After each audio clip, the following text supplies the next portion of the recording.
ఓం నమః శివాయ. అందరికీ నమస్కారం. ఈరోజు మనం ఆ మహాదేవుడి గురించి, ఆ లోకనాథుడి గొప్పతనం గురించి మాట్లాడుకుందాం. అసలు శివుడంటే ఎవరు? ఎందుకు ఆయన్ని దేవదేవుడు, మహేశ్వరుడు అని పిలుస్తాం? ఆయన గొప్పతనం ఏమిటి?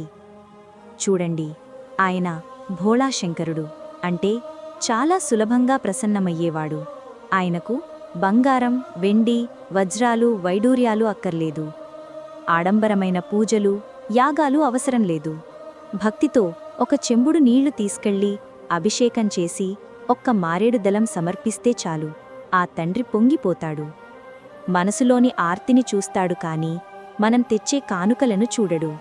అందుకే ఆయన పేదవాడి దేవుడు, అందరివాడు. చాలామంది శివుడంటే లయకారుడు, అంటే నాశనం చేసేవాడు అనుకుంటారు. కాని అది పూర్తి సత్యం కాదు. ఆయన చేసేది వినాశనం కాదు, పరివర్తన. మనలో ఉన్న అహంకారాన్ని, చెడుని, అజ్ఞానాన్ని నాశనం చేస్తాడు. పాటబడి పనికిరాకుండా పోయినదాన్ని తీసేస్తేనే కదా కొత్తదానికి చోటు ఉండేది. సృష్టి, స్థితి, లయ అనే ఈ చక్రంలో లయ అనేది లేకపోతే కొత్త సృష్టికి ఆస్కారమే లేదు. ఆ లయకారకుడే మన పరమశివుడు. ఆయన వైరాగ్యానికి ప్రతీక.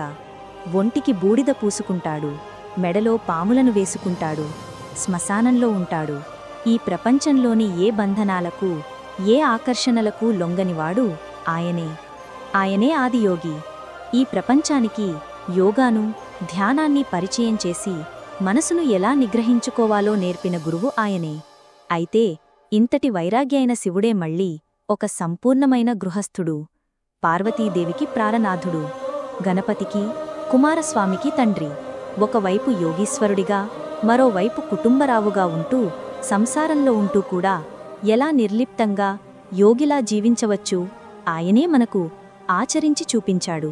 అందుకే ఆయన అర్ధనారీశ్వరుడు. పురుషుడు, ప్రకృతి రెండూ తానే అయ్యి వాటి సమన్వయమే జీవితం అని చెప్పినవాడు. ఆయన కరుణామయుడు. లోక కళ్యాణం కోసం, దేవతలను, రాక్షసులను కాపాడటం కోసం సముద్ర మథనంలో పుట్టిన హాలాహలం అనే మహావిషాన్ని తానే స్వీకరించి దాన్ని తన కంఠంలోనే బంధించి నీలకంఠుడు అయ్యాడు.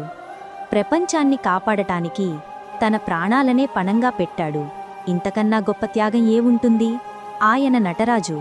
ఆయన చేసే తాండవం ఈ సృష్టి యొక్క లయ. ఆ నాట్యంలోని ప్రతి కదలికలో సృష్టి, స్థితి, లయ అన్నీ ఇమిడి ఉంటాయి.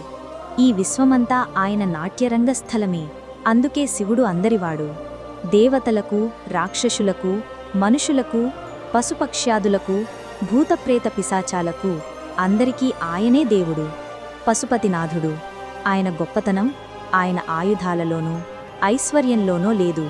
ఆయన నిరాడంబరతలో, ఆయన త్యాగంలో, ఆయన కరుణలో, ఈ సృష్టికి మూలమైన చైతన్యంగా ఉండటంలో ఉంది.